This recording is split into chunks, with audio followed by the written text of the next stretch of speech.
We had the opportunity to talk to Holly Georgina, another Twitch streamer who exudes positivity. Our conversation consisted of talking about trophy hunting and positivity aspects. You'll come to understand why I'm a trophy hunter and why we appreciate positivity and being your true self. If you haven't already, go and follow Holly Georgina on Twitch at twitch.tv/HollyGeorgina, and make sure to stay to the end to truly understand how one can achieve positivity from within. Stay juicy, everyone. Juicy is honestly such a positive space to be in. So please, and also a trophy hunter nonetheless. How many platinums have you got on PlayStation now, Juicy? 52, with the last one being Super Meat Boy. See, to me, that's mind-boggling. I think I've got one, and that's Spyro, obviously.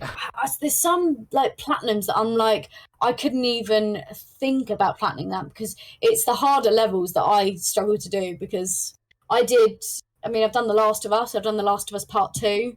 I don't know how you do it, honestly. What is the hardest game you've had to platinum? Oh, the last one I just did, Super Meat Boy, for sure. Really? For sure.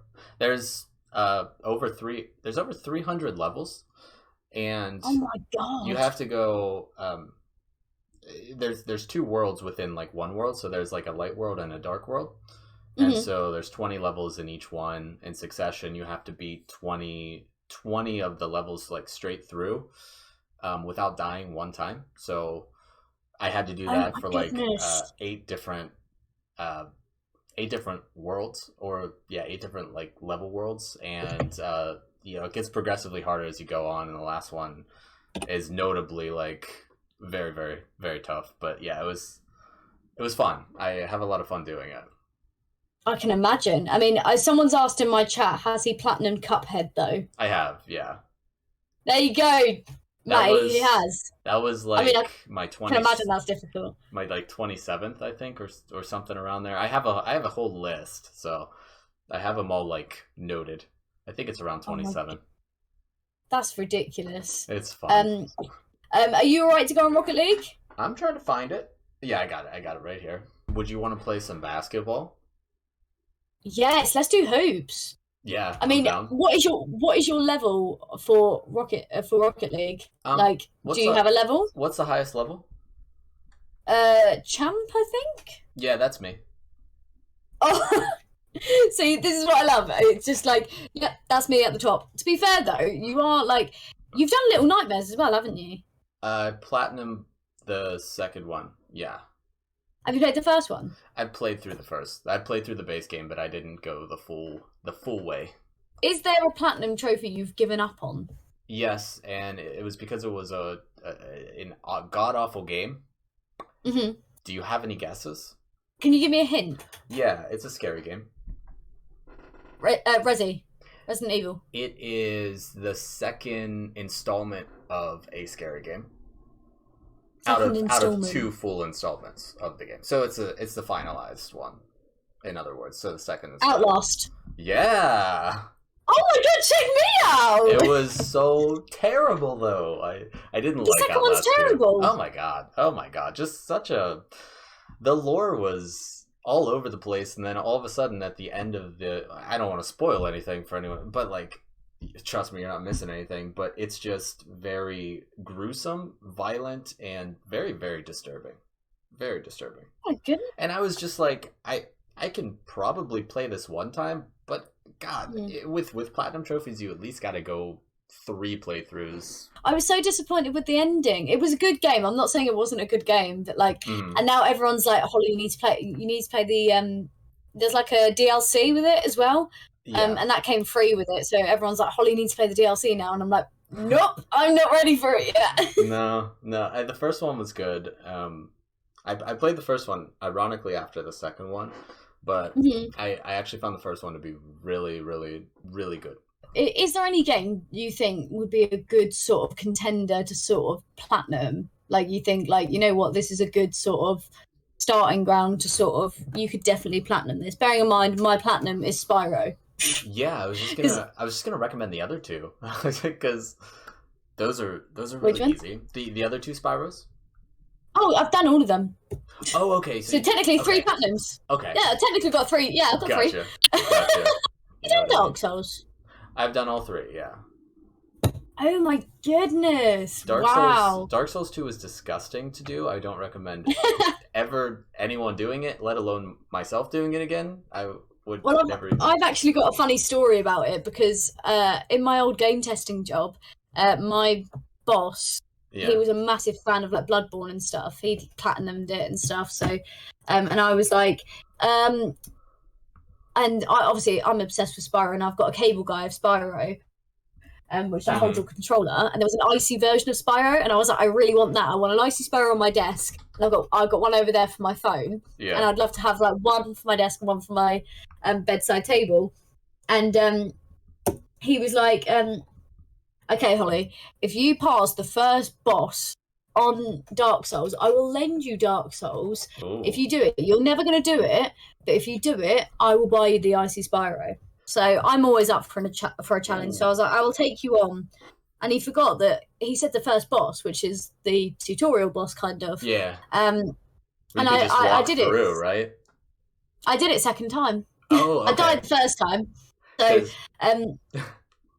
I can tell you a little though. secret about that boss. The Dark Souls 1 boss is what we're talking about, right? Yeah. Yeah. So you could actually just skip that boss as a whole. You could have just ran through a door and it skips the boss completely.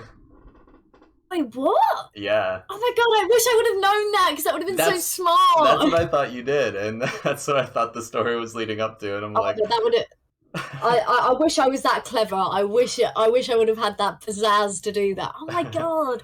Because the worst thing was, because then it transported me to somewhere else. Yeah. And then there was someone that was supposed to be my friend or like a sort of an ally, and I accidentally attacked him. And then every time I kept respawning, he just kept attacking me. I was like, this is worse than the boss. He won't leave me alone. Yeah, if you screw around with someone in the game, you're done for the permanent playthrough. Yep, with basically. Them. Like, they don't trust you at all. I've come across I think everyone who's played a Dark Souls game has definitely come in contact with hitting NPCs. Yeah, literally. It's the only time I've hit NPCs and they've like properly attacked me back.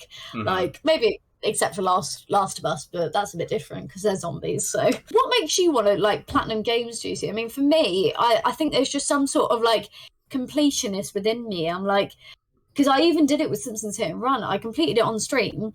I don't speed run. I'd love to one day, but I don't have that talent. I think everyone's got a little bit of talent in them with speed running because it's a very elastic sort of niche, you would call it.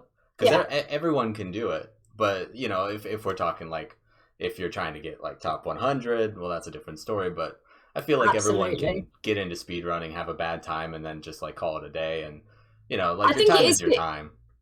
Exactly, and I think it is something I did want to venture into because one of the first streamers I was into, he speedran Simpsons Hit and Run, and I still follow a few of them as well. For me, like getting trophies and stuff, it's like the completionist within me. Like I literally went back and purposely got hit and run so many times so I could keep blowing up cars to get coins, so I could get all of them, and so it's 100% completed now.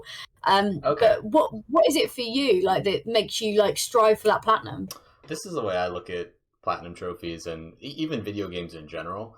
The reason why I choose to get so focused into video games is because it takes so much pressure off of being a perfectionist in the real world. So if I place my perfectionism or if I place like very smooth gameplay, I therefore feel like when I go into daily life and just like try and live, right? I feel like I don't have to give that sort of perfectionism feeling. Like I don't need to go above and beyond. I just need to live. I just need to be present. So like video games remind me to come back to earth. You know, they remind me to like stay present in the moment. But if I didn't have that, I would have to find something else to direct my attention or to redirect my attention. So video games do a great job at that. It reminds me a little bit when you were saying that. It reminds me because like when I get stressed, like I like to stress bake, and that sounds so weird, but like for me, if I'm really stressed and I've got a lot of things on my mind, I'll automatically start overthinking things. Yeah. And my way of getting around that is I'm like, if I bake something, I know what I'm doing. There's instructions and unless it goes wrong. If it goes wrong, it's not a good time for me. But like, obviously, if I bake something, I have a lot of recipes I'm familiar with. So if I'm stressed, I'll bake something I know. Like I'll do banana bread, or I've got the best brownie recipe you'll ever find. Trust me. I just find that a lot because I know what to expect. Mm-hmm. And I know that it's not going to be a stressful process, and that sort of, it resonates a little bit with me. Yeah. So, I mean, that just reminded me of that. I think it's good to have that sort of outlet. So, like, when you end up baking and you bake successfully, and by successfully, I mean successful in your way, is there a sense of satisfaction afterward that you feel has sort of, I guess, been filled, a satisfaction? Absolutely. I mean, I think it's sort of, I think normally when I'm stressed with things, it's because they can't be solved, or there's something that's a barrier for me that I can't overcome, if you will. Yeah. So it's a case of it will have an end point, and it won't be so long. So I don't think I'd ever stress bake bread. Bread takes a long time to prove. Like, as much as I love doing bread, I mean, I love doing ice buns, but I would do something like Millie's cookies. They just melt in the mouth, and I know they're so easy to make. And at this point, because I've made them so much, I know the recipe. I don't need to look at the recipe. I know the recipe. Yeah. So it comes naturally to me. I know there's an end to the recipe, and I know by the end of it, it's going to be resolved. Yeah. Whereas normally my stress doesn't have an end point, or it doesn't have an end point in the near future, if that makes sense. So like, I'm baking so I can have a resolve, if that makes sense. So why do you play video games? When I was younger, my parents had a really good balance of, you can play video games but also go outside, find your own fun, like go and climb a tree or something. Like there's such a good balance of that. Like we never really were neglected of like video games, but also we weren't encouraged to sort of just stay on them the whole time. So it was like a pleasure thing for me. Yeah. And then I think in my teenage years, I sort of grew out of it a little bit. And then I fell back in love with it when I got a job in game testing. And I sort of just fell back in love with it again. I think it's just sort of the escapism. And like, I'm a massive film and TV buff anyway. Like, I love to watch films and sort of be in another world and look at someone else's life and sort of explore that and like have the story. I want to feel those, like, I want to gasp at something. I think game testing has almost helped me in a way as well, because I find something more in video games. I think it's different per game. I don't know about you, but like for me, stuff like Animal Crossing, I will play as an escapism of like just a bit of uniformity if I'm a bit out of schedule in my own life. Yeah, I know my neighbours are going to be there. I know that I can go and catch some fish. I know that I can shake the trees, get ready for the bees, stuff like that. Like, right. I know what to expect. I think you use that word really well, escapism. There's a couple of games that come to mind. One, sometimes on and off, being Minecraft for sure. Another one being on and off Super Smash Brothers, definitely one of them that hit home. I was a competitor for about 5 years of my life, so I would like go to weeklies and stuff, and I don't know how much of that was actually escapism versus like just wanting to get better. But there were definitely times when I would just play the game to sort of like escape from the daily life and just sort of find my comfort zone, and that was always a great feeling for me. I think more now, ever since I've joined the Twitch community, I do stream to get in touch with people as well. There is a group that I joined on a Discord server. It was someone found my stream accidentally, and then I was playing Among Us one day, and someone said, "I want you to join me in this server." And now I game with these people every other night, and it's so enjoyable. I've made so many connections with people that I would have never met before if it wasn't for stuff like Twitch and stuff. So it's nice. Like, we stream Phasmophobia, Rocket League, and Fall Guys quite a lot every other evening. And it's because we don't have to speak in the game sometimes. Like, don't get me wrong, if I'm crossing over a shot in Rocket League, it's helpful if my friends know that I'm crossing a shot. Yeah. But also, if I've had a really, really bad day at work and I've just come on and like I'm a bit quiet, people are like, "Are you all right?" And I'm like, "No, I've had a bit of a bad day." Yeah. And I can just sort of talk about it. But then also, if I don't want to carry on the conversation about it, I can carry on playing the game. And I think that's sort of the beauty of it. It's really helpful during lockdown, I think, like finding these people and talking about it, because I think it was such an unfamiliar world when we weren't allowed outside and stuff. And I think gaming was my outlet and my sort of survival during lockdown, because I was able to speak to people and get to know people and do stuff. So I felt a bit more normal, even though it wasn't my normal. I wasn't used to Discord. I had no idea. I had no idea what Twitch was until this time last year. So it was such a new world, and it felt like I was exploring that so I could not avoid, I don't think that's the right word. So I could sort of soothe what was going on in the real world, so I didn't have to overly worry about that. Mad Chaos, thank you so much for that follow. Welcome. Yo, I got a question. Go for it, Chaos.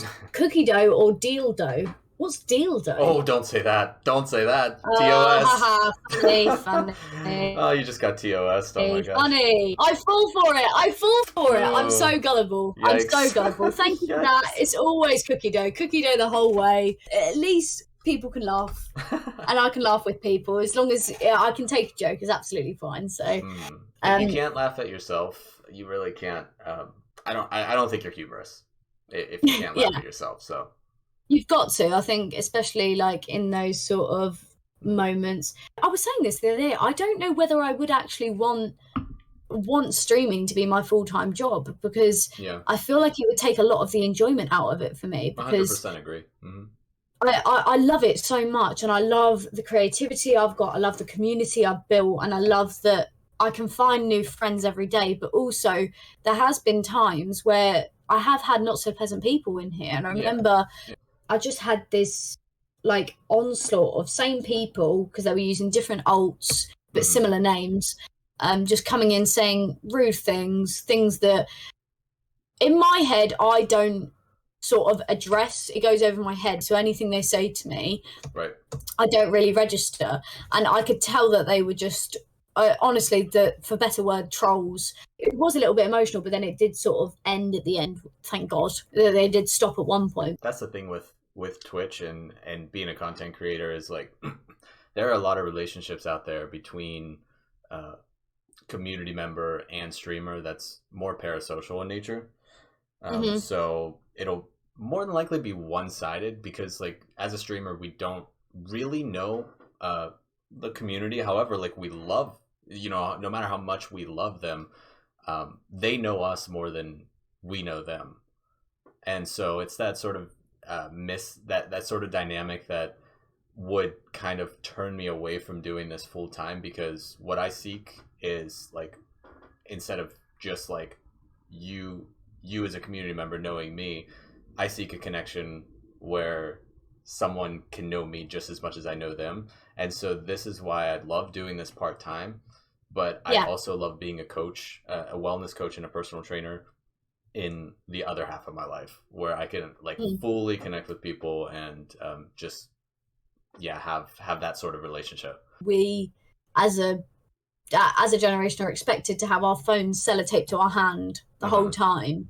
And as much as I think people don't get when I say this, I just feel like it's so toxic. Twitch, I'm sure there are really negative areas of Twitch, but I'm lucky that I've hit a place where it's very positive, and I'm sure there's the same with Twitter. Can I ask what does positivity mean to you? Because it's different for me as well, probably.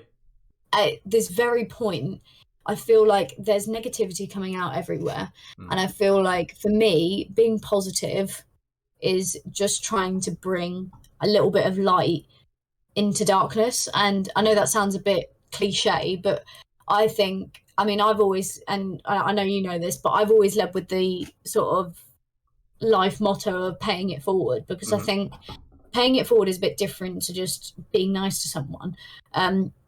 I pay it forward in many different ways. I have worked in retail myself, as an example.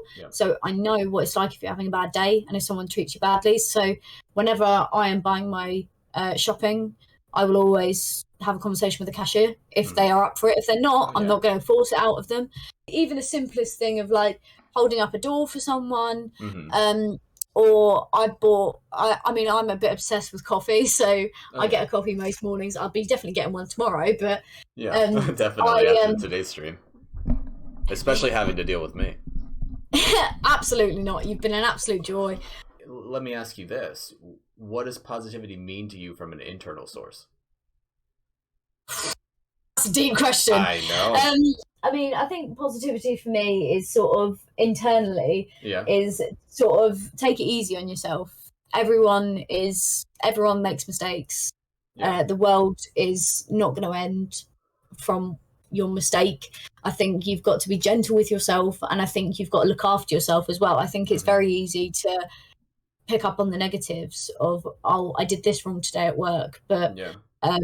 I mean, today, I was saying earlier, I had such adrenaline excitement for tonight's stream, and I forgot. I was like, I did highlight to myself. I said, you know what, you've actually done really a lot of work today. That probably was Right. about 2 days of work, and so I sort of gave myself a pat on the back because I'm very quick to say, oh my god, I messed that up. Oh my god, and then I'll freak out about it and I will beat myself up about it. But when I do something good, I'll just be like, well, I'm just doing my job.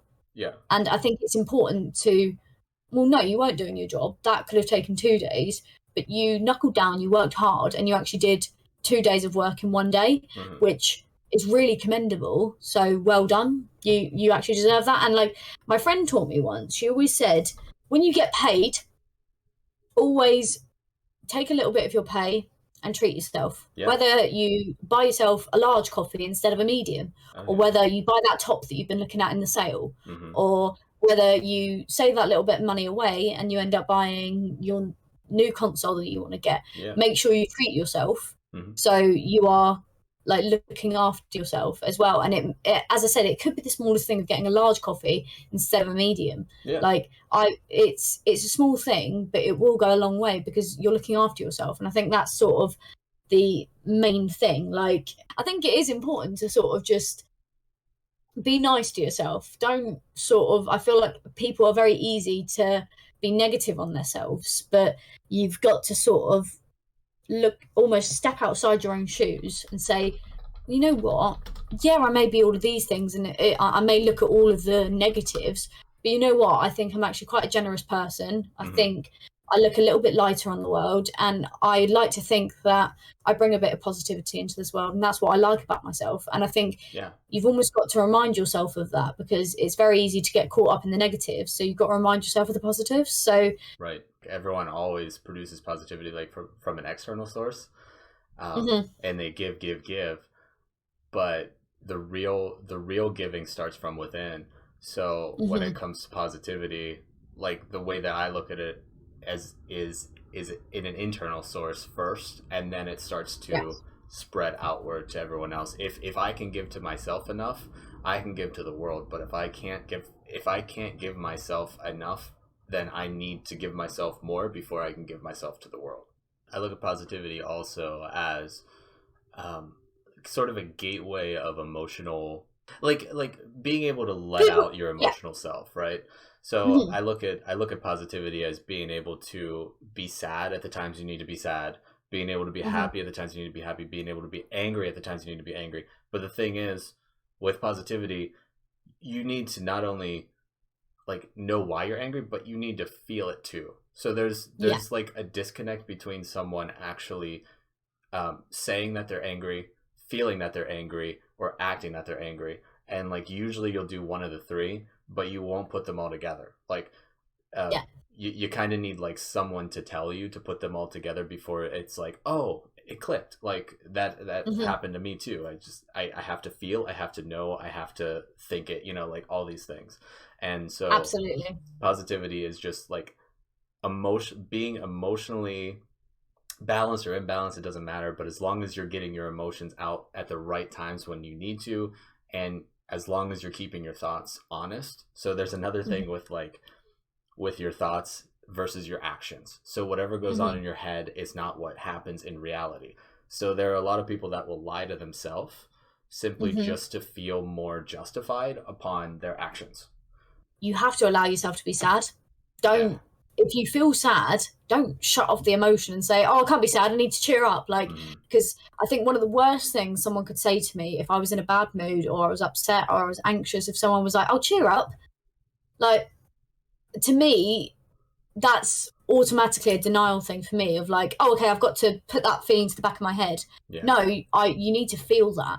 I've had so many times where I'm going to run myself a bath, put on a sad film, and just cry because I need that outlet. Right. I know that I'm sad, and so that's what I'm going to do. And I feel like that's not a bad thing. If you're not feeling great, allow yourself let it out. to feel. Thank you so much for joining me on honestly, it's such a blessing that I've had you come on my stream, because I feel like I've known you for so long, and I think you're such an amazing streamer. So it's such an honor for me that you would join me on this stream. So thank you so much. I'm glad we could chat. Cheers, Juicy. Peace. Bye. Bye. The most popular stream on the platform. You want a satisfying stream? I'd say we are the norm. It's time to make it great. It's time to brainstorm. Now watch us juicy young wise. It's time to transform.